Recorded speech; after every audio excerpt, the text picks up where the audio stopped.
7:32 en el territorio continental ecuatoriano, buscando la verdad y abogando por la unidad nacional en pro de la paz y la seguridad en el Ecuador. Queremos saludar al doctor Carlos Sánchez, constitucionalista. Lo invitamos para analizar los desafíos del próximo referéndum y consulta popular convocado al pueblo ecuatoriano para el domingo 16 de noviembre próximo. Y uno de los puntos con los que quiero empezar tiene que ver con la segunda pregunta del referéndum, la eliminación de la obligación del Estado de asignar recursos del presupuesto general del Estado a las organizaciones políticas, que por cierto hay que decirlo, las organizaciones políticas se han prostituido. Si antes se habló de la partidocracia, fue para peor al crear tanto movimiento. Hay más de 230 movimientos políticos en el país. ¿Cómo enfrentar esto? ¿Cuánta razón hay para eliminar o no el financiamiento del Estado? Doctor Carlos Sánchez, buen día. Muy buenos días, Miguel. Qué gusto compartir contigo este espacio hoy por la mañana. Y una pregunta tan importante y fundamental. Varias cuestiones que han concitado nuestra opinión desde hace mucho tiempo. Este desgaste de recursos del Estado ecuatoriano en financiar aventuras de impresentables en la política nacional es algo que nos tiene, yo creo que a todos, de acuerdo con que no debe existir un financiamiento del Estado ecuatoriano, al menos no sin la justificación real de que este dinero es utilizado para el beneficio político del país. Y no lo es. Otra cosa que a mí, en lo personal, me parece razonable, lógico, es que si un movimiento político, que es un conglomerado humano constituido por personas que ejercen algún tipo de liderazgo o pretenden ejercer algún tipo de liderazgo político en el país, llegara a espacios de poder, a gobernar, lo mínimo y elemental que debe tener la posibilidad de hacer una agrupación de este tipo es poder reunir sus propios recursos para funcionar. Entonces, si no tienes la capacidad de sumar voluntades, de sumar auspiciantes, de sumar recursos para poder pagar una campaña política, pues muy poco vas a poder hacer en el supuesto caso de que llegues a una instancia de poder. Entonces, para mí hace sentido que el gobierno no tenga que financiar estas aventuras que cada vez que nos avergüenzan más. Hay dinosaurios políticos que aún existen pululando por los procesos electorales que son numerosos en este país y que la verdad son una evidencia más de que eso ya no debería existir. Usted es uno de los firmantes de reconocidos juristas y constitucionalistas del comunicado Una Nueva Constitución. Sí, quisiera preguntarle, para volver luego con el tema del financiamiento de los partidos, ¿cómo lograr un nuevo pacto social como se plantea, que represente mínimos compartidos y que surja de un consenso nacional el nuevo texto constitucional, de llegarse a aprobar la convocatoria a la Asamblea Constituyente? Muchas gracias. Sí, en efecto, varios, incluso muchos más de aquellos que nos animamos a firmar el comunicado, hemos venido discutiendo esto durante algún tiempo. Y con esto me refiero a las ideas motores que llevan a concluir algo que me animo a suponer es una idea en común, algo que estoy suponiendo que en lo que estamos de acuerdo. El Ecuador no anda bien, y no anda bien hace mucho tiempo. Entonces nos hemos puesto a preguntar entre nosotros qué es lo que está mal con el Ecuador, y si esto que está mal con el Ecuador tiene alguna relación con la estructura jurídica que proviene de la Constitución de la República del Ecuador. Y definitivamente hemos encontrado puntos en los que, al menos yo en particular, los puedo resumir en los siguientes, ¿no? En primer lugar, en lo personal, yo considero que el Estado unitario o el concepto del Estado unitario entra en conflicto con el concepto de la plurinacionalidad. Me parece que esa discusión debe tenerse en la Asamblea Constituyente. El Estado unitario, un solo Estado central, no es compatible con un Estado plurinacional. Y eso ha producido una inestabilidad política que ha sido abanderada por una minoría que cada vez que no está de acuerdo con algo que hace el gobierno central, lo resuelve o pretende resolverlo a través de el uso de la violencia, desconoce la autoridad pública, desconoce los mecanismos regulares para resolver las cosas. Y, por ejemplo, la última de las tantas aspiraciones que ha tenido este movimiento indígena, que es al que me refiero, era la derogatoria de un decreto ejecutivo, que bien pudo haberlo intentado por la vía de una demanda de inconstitucionalidad, por ejemplo, a través de la jurisdicción contencioso administrativa, pero eligió las vías de la violencia. La otra aspiración era oponerse a la Asamblea Constituyente, porque obviamente ponen en peligro este reconocimiento de la plurinacionalidad y de su justicia propia, pero eso también lo pueden hacer, y de hecho, una vez que reflexionaron, me imagino yo, empujado por sus bases, lo harán a través del ejercicio democrático, es decir, oponiéndose a la Asamblea Constituyente. Eso es algo importante y fundamental que tiene que ser revisado. Yo creo que la aventura del progresismo latinoamericano insertó en la Constitución de Montecristi algunas cuestiones que fueron excesivas.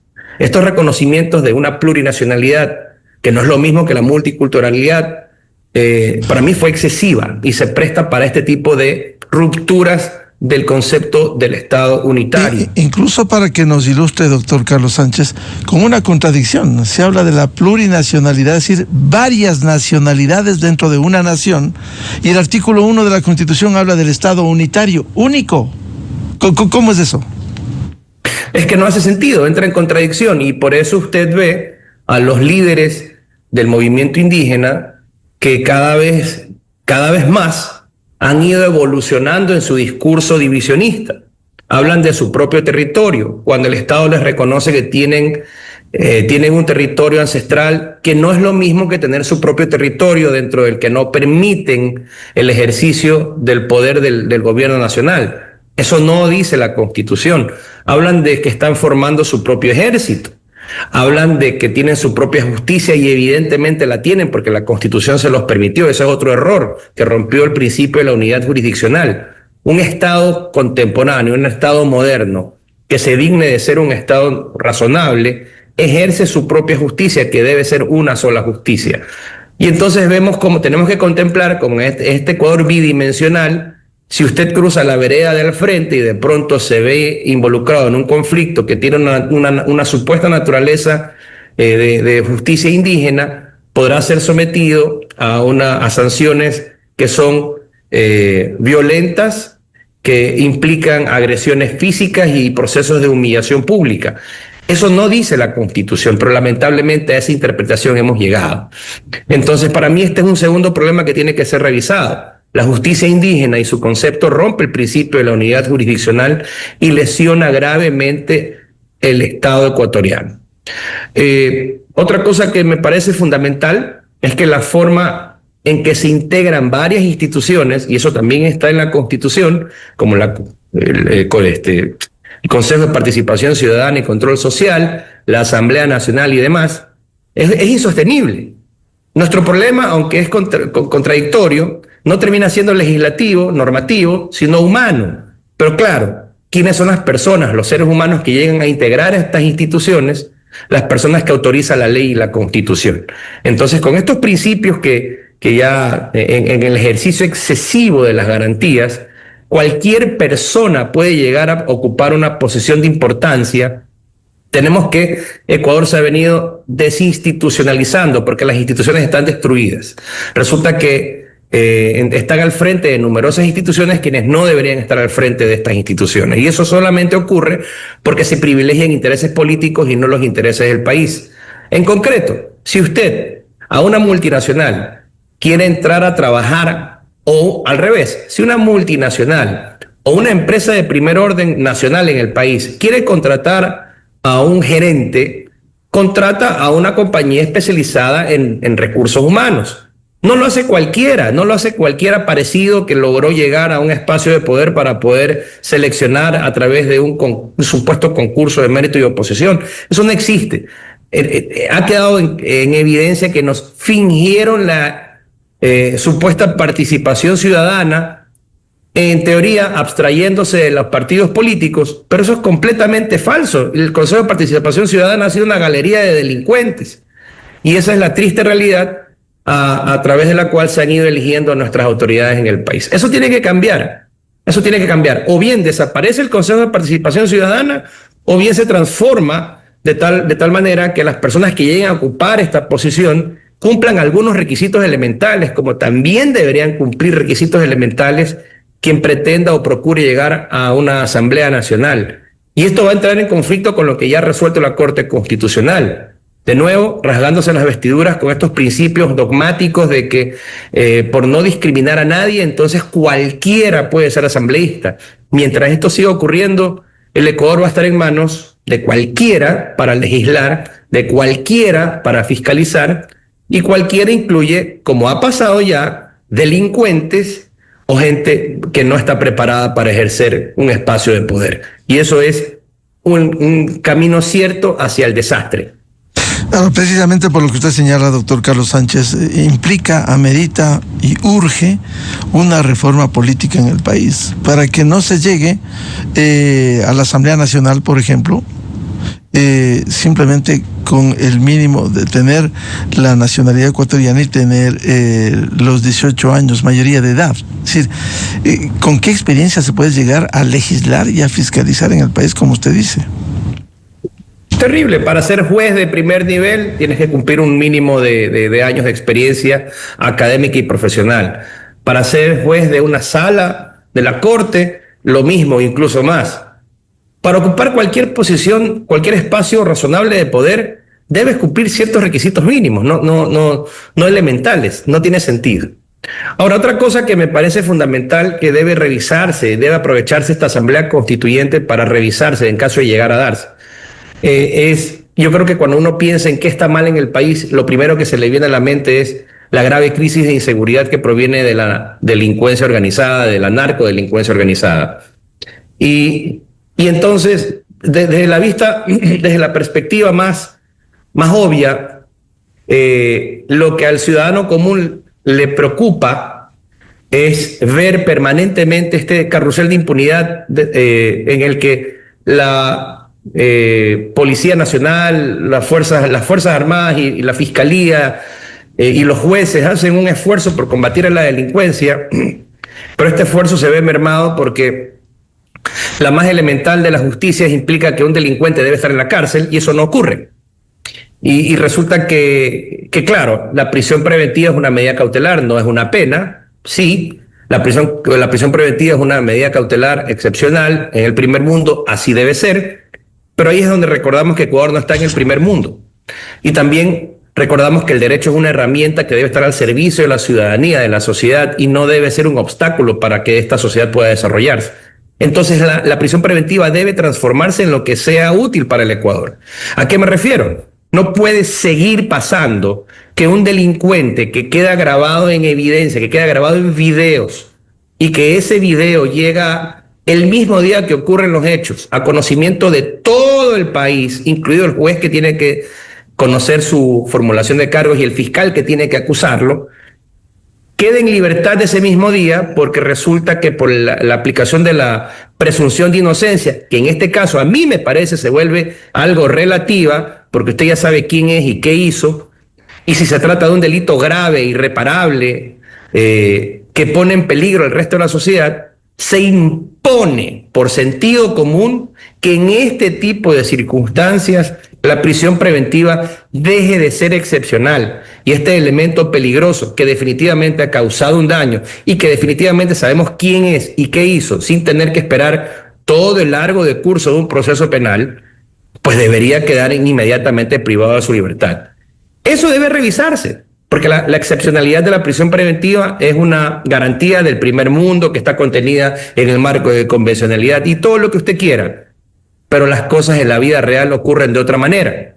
Así que el derecho debe mutar, debe transformarse hacia donde sea útil o vuelva a ser útil para la ciudadanía. Eso para mí es fundamental. Y es precisamente aquello de lo que se trata cuando los que se oponen a estos cambios y que hablan de que no existe una constitución hipergarantista o garantista de la delincuencia. Sí, señor.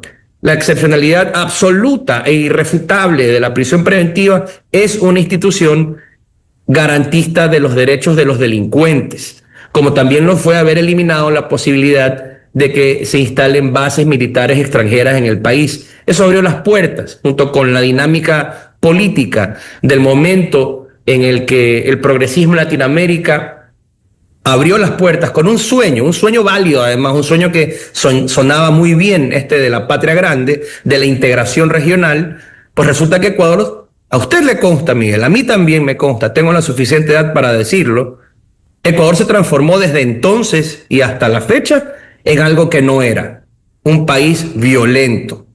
Y eso, pues evidentemente proviene de aquella apertura indiscriminada de las fronteras, de haber eliminado la posibilidad de que nos den la mano con la seguridad pública de nuestro país, y aparentemente cada vez más queda en evidencia que habría una incluso suerte de colaboración entre los actores políticos de ese momento y la narcodelincuencia imperante en la región. Doctor Carlos Sánchez, el argumento desde el otro sector es: se va a quedar sin financiamiento las organizaciones políticas, y ahora ¿de dónde van a financiar los procesos electorales, la capacitación, la generación de liderazgos? Que, por cierto, con recursos del Estado no ha habido esos procesos. El argumento también es que pudiera aquí haber dineros calientes del narcotráfico o la minería ilegal. Pero si ha habido denuncias, y no de ahora, de hace años, como lo hizo en su momento el ex consejero del CNE, Luis Verde Soto, que decía: hay serias sospechas del financiamiento con dineros calientes del narcotráfico y la minería ilegal. Es decir, esto no sería nuevo. ¿Cómo ve usted esos criterios si se eliminan los recursos del Estado? Risible, realmente patético. Quien afirme sin ruborizarse que no han habido recursos que provienen fuera del financiamiento del Estado para financiar las campañas políticas en el país, está mintiendo o es ciego, así de simple. No puede ser otra cosa. Así que este financiamiento de los partidos políticos es una farsa. ¿A quiénes le conviene? A los políticos que no van a llegar al poder, a los políticos que permanentemente viven sangrando los recursos del Estado ecuatoriano. No nos engañemos, los partidos políticos estructurados que tienen posibilidades de llegar al poder en el país, como en su momento lo fue el Partido Social Cristiano, como en su momento lo fue la Revolución Ciudadana, como ahora lo es el movimiento del gobierno, como lo es la misma CONAIE, el Partido Roldosista Ecuatoriano. Los partidos políticos que han tenido trascendencia política en el país, para bien o para mal, tienen cómo obtener sus propios recursos. Insisto, si una agrupación humana tiene la aspiración legítima de llegar a gobernar un país, lo mínimo que debe poder lograr es estructurarse a sí misma a través de inversión, de fundaciones que se dedican a esto, de invitar a la empresa privada que colabore con la formación de valores y con la formación de estándares políticos y de tendencias políticas coidearios, como funciona en el primer mundo. Ahora, ni lo uno ni lo otro va a garantizar que quien es corrupto y tenga contacto con el narcotráfico, que tenga contacto con la minería ilegal y con las bandas y la delincuencia organizada, va probablemente a intentar obtener recursos para financiar sus campañas. Eso va a seguir ocurriendo, no importa lo que usted haga. Lo que hay que ajustar en ese sentido serían los controles para que esto no ocurra. Pero una cosa no resuelve a la otra. Ahora, las organizaciones políticas se han degradado tanto que hoy se inscriben con facilidad con un número de firmas que ni siquiera se refleja en la votación. ¿Cómo entender si hay adherentes o simpatizantes o afiliados al movimiento que ni siquiera los que firmaron supuestamente de respaldo para la creación de un movimiento puedan sufragar a favor de un candidato de ese movimiento? Es decir, no hay coherencia en eso. No hay coherencia en muchas cosas. La sociedad ecuatoriana, yo creo que es una crisis regional y mundial, quizás, moral me refiero, ha ido perdiendo valores. Entonces, no se sorprenda que muchas de estas firmas se hayan estampado a cambio de algún recurso económico, y muchas otras de estas firmas ni siquiera le correspondan a las personas que dicen haber firmado. Hay mucho fraude en el país. Y esto tiene que cambiar. Y solo va a cambiar cuando las autoridades se impongan con el imperio de la ley y regulen desde sus competencias todo lo que ocurre. O sea, no es una novedad que hay movimientos políticos y partidos políticos o candidaturas que se han inscrito con firmas falsas, con personas que están fallecidas. Eso no es una novedad. Pero sobre ese particular nunca se ha hecho nada. Y la verdad es que de alguna manera esto tiene que redefinirse o rediseñarse. En definitiva, esta pregunta, la segunda, que tiene que ver con la eliminación de la obligación del Estado de asignar recursos, ¿debiera ser aprobada, doctor Sánchez? Yo creo que sí, y creo que lo va a hacer, porque la ciudadanía está cansada de la forma de hacer política y de los partidos tradicionales. Y yo no creo que la ciudadanía respalde el bolsillo de los partidos y movimientos políticos, mayoritariamente. Esta realidad anacrónica solamente le conviene a los dirigentes que viven sangrando los recursos del Estado ecuatoriano. No hay formación política, no hay vocación política. Vemos que los líderes políticos tradicionales, muchos de ellos nos han abandonado.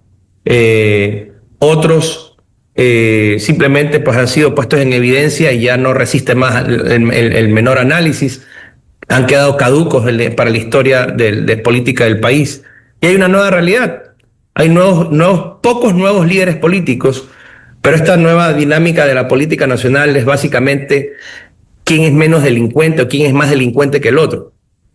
Y esa es la realidad política del país. Ojalá esto cambie pronto y la única forma de hacer esto es sumando desde cada rincón y desde cada espacio que tenemos los ecuatorianos para que esto cambie. No hay otra manera de aquello. Se ha degradado, decía doctor Sánchez, una organización política con la proliferación de movimientos nacionales, provinciales, locales, parroquiales, al punto que casi han hecho un negocio de los movimientos políticos para hacer las listas y simplemente patrocinar a candidatos que ni siquiera son de sus filas. Lo es. ¿Y cuántas veces no se ha denunciado? Incluso hay personas sancionadas por los pagos de los famosos diezmos. Es decir, hay candidatos que pagan para ser candidatos a través de supuestos aportes. Hay candidatos que recaudan recursos, empresarios que le dan dinero a una lista y a la otra para estar en paz. Eso pasa, la gente lo sabe, todos lo sabemos.